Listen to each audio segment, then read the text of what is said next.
Good morning class.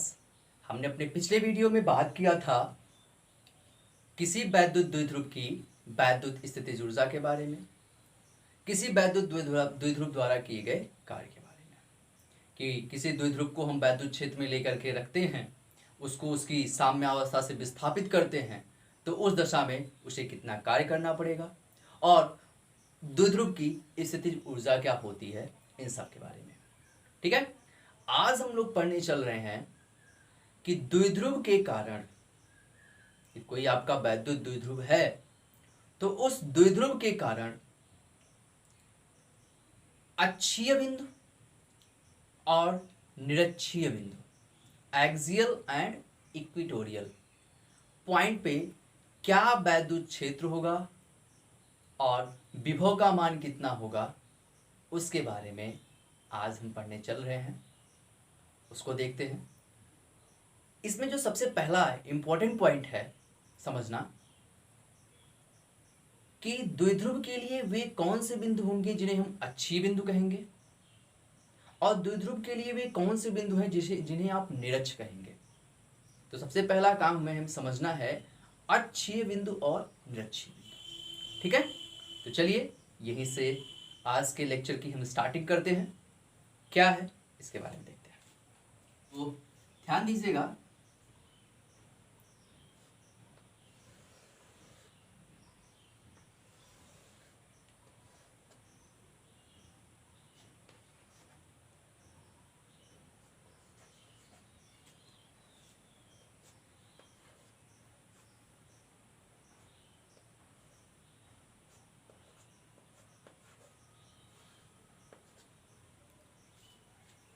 यदि ये आपका द्विध्रुव है, ठीक है, ये क्या है आपका द्विध्रुव है भाई, देख लीजिए यहाँ पे माइनस क्यू चार्ज लिया हुआ, ये प्लस क्यू चार्ज लिया हुआ, सेपरेशन भी है। तो यदि ये आपका द्विध्रुव है तो द्विध्रुव के लिए वे बिंदु अक्षीय बिंदु कहलाएंगे जो द्विध्रुव के द्विध्रुव आघूर्ण की दिशा में स्थित होंगे। वे बिंदु जो द्विध्रुव के द्विध्रुव आघूर्ण की दिशा में पाए जाएंगे, वे बिंदु क्या कहलाएंगे, द्विध्रुव के लिए अक्षीय बिंदु। और वे बिंदु जो द्विध्रुव की दिशा से लंबवत स्थित होंगे, चाहे इसकी बात करो या इस बिंदु की बात करो, ये बिंदु, ये सभी बिंदु क्या है, ये द्विध्रुव के द्विध्रुव आघूर्ण की दिशा ये है, इसके क्या है, ये लंबवत हैं। जबकि यदि ये इस बिंदु की बात की जाए, यहां पर यदि हम कोई बिंदु लें, यहां पर लिया जाए, यदि यहां पे लिया जाए तो ये क्या है, अक्षीय बिंदु है। ये क्या है भैया, अक्षीय बिंदु है, यानी आप कहोगे अक्षीय बिंदु। और वहीं पे यदि लंबवत हैं तो इन्हें आप क्या कहोगे, आप निरक्षीय बिंदु। इन्हें आप क्या कहेंगे भैया, निरक्षीय बिंदु कहेंगे। ठीक, तो जो सबसे पहला क्लियरेंस था कि अक्षीय बिंदु क्या है और निरक्षीय बिंदु क्या है, या अक्षीय स्थिति क्या है, निरक्षीय स्थिति क्या है, सबसे पहले ये आप जान लीजिए। क्लियर, अब तो ये आपका क्लियर हो गया कि अक्षीय स्थिति क्या है, निरक्षीय स्थिति क्या है।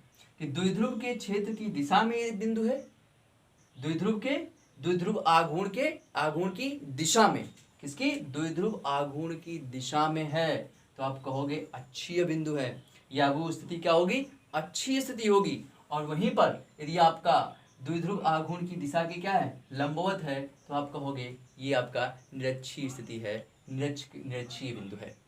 इसे आप इक्वेटोरियल पोजीशन कहते हैं और इसे आप क्या कहते हो, एक्सियल पोजीशन कहते हो। ठीक है, तो चलिए अब एक एक स्थिति में वैद्युत क्षेत्र और वैद्युत विभव की गणना करते हैं। ठीक है, क्या आता है उसको देखते हैं। ओके स्टूडेंट्स, देखिएगा मैंने यहां पे एक बिंदु लिया हुआ है P। आप देखेंगे तो P जो आपका द्विध्रुव है वह द्विध्रुव के द्विध्रुव आघूर्ण की दिशा में स्थित है, अर्थात यह एक अक्षीय बिंदु है जहां पर हमें द्विध्रुव के कारण वैद्युत क्षेत्र की गणना करनी है। यहाँ पे मैंने केस भी लिया है कि द्विध्रुव की अच्छी स्थिति में वैद्युत क्षेत्र व विभव, उसके बारे में हमें यहाँ पे बात करनी है। क्या है देखिएगा, मान लिया द्विध्रुव है और उस द्विध्रुव का परिमाण कितना है, Q है, और उसकी जो लंबाई है 2L है। द्विध्रुव के उदासीन बिंदु कहिए या इसी को मध्य बिंदु कहिए, तो द्विध्रुव के मध्य बिंदु से या उदासीन बिंदु से अक्षीय बिंदु की जो दूरी है, जो हमारा बिंदु P है, कि हमने अच्छी स्थिति में एक बिंदु P लिया है जिसकी उदासीन बिंदु से दूरी कितनी है, R है। यदि ये स्थिति है तो भैया प्लस Q आवेश से इसकी दूरी कितनी होगी, इस बिंदु की, यहां से यहां तक R है, यहां से यहां तक L है। अब देखिएगा ये दूरी L है, ये दूरी R है, तो ये दूरी कितनी होगी भैया, यदि इस दूरी की बात करेंगे कितना हो जाएगा, इतने में से इतना घटा देंगे मिल जाएगा ना, तो करिए घटाइए, क्या आएगा, R माइनस L के। अब देखिए ये आ गया, ठीक। आगे देखो, ये दूरी R है, अब माइनस Q आवेश से दूरी कितनी हो जाएगी, इतनी दूरी L है, इतनी R है, इतनी L है, तो कुल कितना हो जाएगा भाई, यदि हम कुल की बात करेंगे तो यहां पर देखिए आपको मिलेगा कितना, R प्लस L, कितना मिलेगा, R प्लस L के। अब इस बिंदु P पर यदि कुल वैद्युत क्षेत्र की बात होगी तो एक आवेश है हमारा प्लस Q और दूसरा है हमारा कितना, माइनस Q। इन्हीं दोनों आवेशों के कारण यहाँ पे वैद्युत क्षेत्र उत्पन्न होगा। तो हम क्या करते हैं, इसके कारण, यदि इसके कारण वैद्युत क्षेत्र की दिशा देखी जाए तो किधर होगी, इधर, क्योंकि भाई प्लस से माइनस की ओर ये दूर जाएगा। यहाँ पे हम बिंदु आवेश रखेंगे, परीक्षण आवेश, तो क्या करेगा, इसको रिपल करेगा, और रिपल करेगा तो इसको इधर भगाएगा, इसका भगाएगा, इसका मतलब यहाँ पे क्षेत्र की दिशा ये हुई। और माइनस Q वाला क्या करेगा, अब यहाँ पे वैद्युत बल रेखाएं क्या होंगी, अंदर की ओर आएंगी ना, और जब अंदर की ओर आएंगी तो यहाँ पे कह सकते हो कि यहाँ पे माइनस Q नॉट रखा गया, या यदि यहाँ पे Q नॉट रखते हैं तो क्या करेगा, इसको अट्रैक्ट करेगा, तो यहाँ पे क्षेत्र की दिशा ये होगी। इसका मतलब माइनस Q आवेश के कारण जो वैद्युत क्षेत्र उत्पन्न होगा उसकी दिशा ये E1 है और ये E2 है। दोनों देखा जाए तो दोनों एक दूसरे के क्या है, विपरीत है, ठीक है। तो इनका परिणामी क्या होगा, अब आप जानते हैं कि ये दो सदिश एक दूसरे के विपरीत हो तो इनका परिणामी इन दोनों सदिशों के अंतर के बराबर होता है। तो अब परिणामी का परिमाण क्या होगा, दोनों सदिशों के अंतर के बराबर, जो ज्यादा वाला होगा उसमें से आप कम वाला सब्ट्रैक्ट कर दीजिए, वही उसका परिणामी हो जाएगा। चलिए देखते हैं क्या आता है। अब यहाँ पे देखिएगा,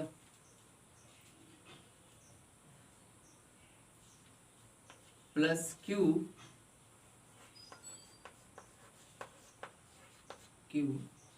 आवेश के कारण P पर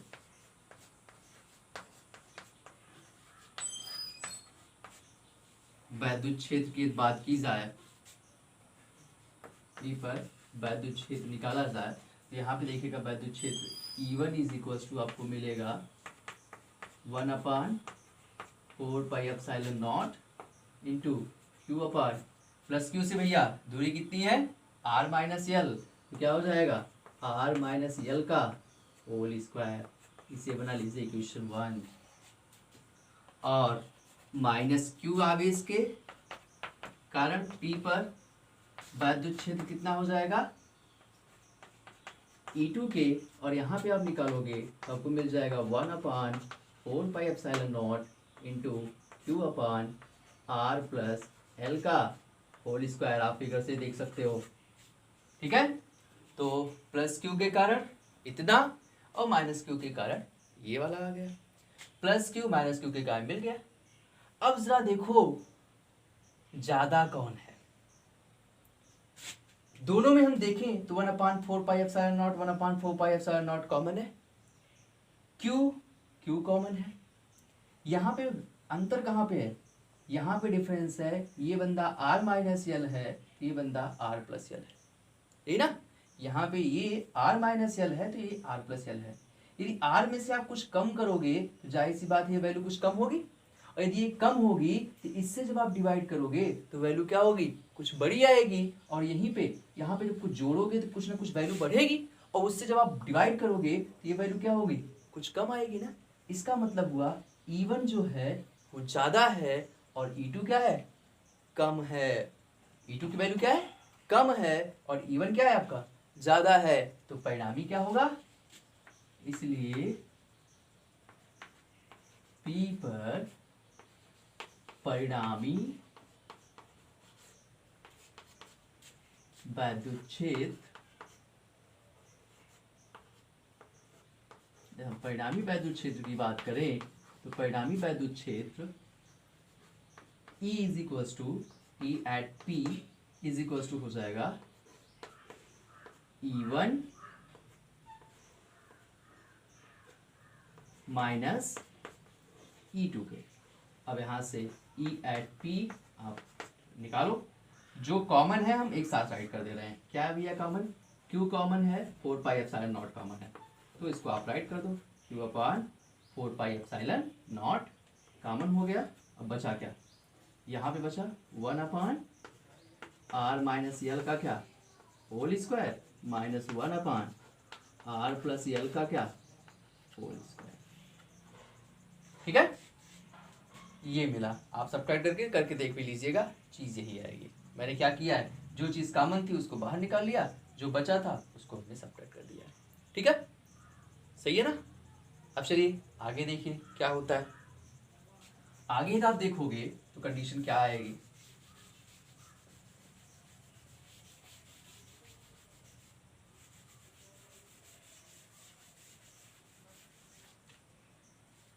अब यहां से देखिए आपको क्या मिलेगा, implies that E at P is equals to Q upon 4 pi epsilon not. क्या आया, Q upon 4 pi epsilon not की। अब यहाँ पे देखो भाई, एलसीएम ले लो, एलसीएम लोगे तो इसको लिख सकते हैं क्या, R minus l into R plus l, दोनों का स्क्वायर लगा हुआ है तो भाई एक साथ स्क्वायर लगा दो, ऐसे लिख सकते हैं ना। और यहाँ पे अब r माइनस एल का स्क्वायर भी है, r प्लस एल का स्क्वायर भी है। अब r माइनस एल की स्क्वायर से जब आप डिवाइड करोगे तो बचेगा क्या, r प्लस एल का स्क्वायर, तो यहाँ पे लिख दो r प्लस एल का होल स्क्वायर, माइनस यहाँ पे क्या हो जाएगा, ये वाला बंदा जाएगा, ये वाला बचेगा, तो क्या हो जाएगा r माइनस एल का होल स्क्वायर। ठीक, ये चीज आपको मिल गई। अब आगे क्या राइट कर सकते हैं, आगे राइट करोगे तो यहाँ पे मिलेगा E at P is equals to Q upon 4 pi epsilon naught. और यहाँ पे आप सॉल्व करोगे तो देखो भाई a square minus b square बना हुआ है, तो हम लिख सकते हैं क्या, एक ब्रैकेट में a प्लस बी और दूसरे ब्रैकेट में a माइनस बी। चलो राइट करते हैं, a प्लस बी जब आप राइट करोगे क्या हो जाएगा, r plus l plus r minus l, एक ब्रैकेट में हो गया। दूसरे ब्रैकेट में राइट करोगे क्या हो जाएगा, r plus l minus r plus l के, और पूरे का जब आप डिवीजन करोगे तो यहाँ पे अब क्या लिख सकते हैं, R square minus L square, तो R square minus L square और पूरे का क्या, होल स्क्वायर। यही ना, ये मिला क्या, r plus l plus r minus l, r plus l minus r plus l. अब इसको आप देख लीजिएगा, और यहाँ पे देखिए r square minus L square. अब यहाँ पे आप देखेंगे तो यल से आपका यल कैंसिल हो गया, आर से आर कैंसिल हो गया, जो बचा राइट करिए, देखिए आपको क्या मिलता है।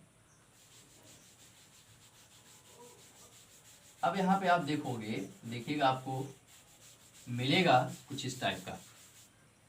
यहाँ से आप सॉल्व करेंगे तो यहाँ पे आपको मिल जाएगा, क्या मिलेगा, implies that E at P is equals to Q upon 4 pi epsilon naught, और यहाँ पे आप सॉल्व करके देखोगे तो आपको मिल जाएगा क्या भैया, r प्लस आर 2r और l प्लस एल 2l के। इसको हम ऐसे राइट कर दे रहे हैं तो ज़्यादा अच्छा रहेगा। यहाँ पे r प्लस आर 2r मिल गया और l प्लस एल 2l मिल गया। इसको हम थोड़ा ऐसे राइट कर दें तो ज़्यादा अच्छा रहेगा। कैसे देखिएगा, इसको हम राइट कर सकते हैं इस तरह से।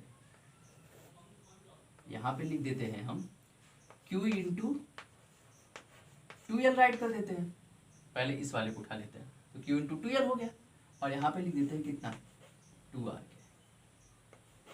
ठीक है भैया, और यहाँ पे आपका हो गया r square minus l square पूरे का क्या, होल स्क्वायर।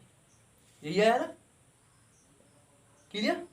अब आप जानते हो q into 2l is equal to किसके, p के, पहले से ही पता है, इसके प्लेस पे रख देते हैं। तो यहाँ से आपको मिल जाएगा क्या, e at p is equal to p into 2r upon 4 pi epsilon naught into r square minus l square का होल स्क्वायर। कोई प्रॉब्लम, सही है ना। अब आगे देखो क्या करते हैं, यहाँ पे कंसिडरेशन में कर रहा हूं, यदि r is greater than l then implies that r square also be greater than l square। जैसे एक कंसिडरेशन ले लेते हैं कि मैंने मान लिया भाई r is equal to 4 centimetre, और यहीं पे मैंने l ले लिया 0.001 सेंटीमीटर। तो जाहिर सी बात है 4 के कंपैरिजन में ये छोटा है। अब क्या करो, इसका स्क्वायर कर दो, तो r का स्क्वायर करोगे कितना हो जाएगा 16, अब उसमें से आप एल स्क्वायर सब्ट्रैक्ट करोगे कितना आएगा 0.0001, यही ना। ये इतना आएगा, सॉरी इतना ही कहाँ आएगा, 3 3 6 होगा ना, 3 4 5 ये आएगा। ये इसको हम सब्ट्रैक्ट करेंगे तो वैल्यू कितनी आएगी आपकी, इसको जब आप सब्ट्रैक्ट करोगे तो आपकी वैल्यू आएगी 15.99999, यही ना भाई, 15 पॉइंट क्या आएगा 99।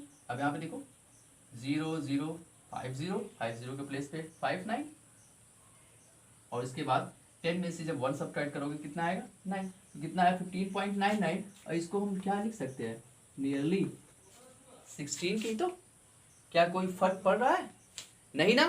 तो यहाँ से हम वही राइट करने चल रहे हैं, which implies that r square minus l square is equals to, इसके नियरली इक्वल्स टू बोलते हैं, इज इक्वल टू ही बोलेंगे, नियरली इक्वल्स टू किसके, r स्क्वायर के। यदि ये कंडीशन हो गई तो यहाँ से देखिए आपको क्या मिलेगा, e at p is equals to क्या भैया, राइट करो, क्या लिख सकते हैं यहाँ पे, p into 2r upon 4 pi epsilon naught. अब r square minus L square के प्लेस पे आपको r स्क्वायर राइट करना है, तो r स्क्वायर का square that means r to the power कितना हो गया 4, और यहाँ पे r की पावर 4 हो गया तो एक r कैंसिल, एक r डिवाइड हो गया, बचा कितना r क्यूब के। तो देखिए वैल्यू क्या आएगी,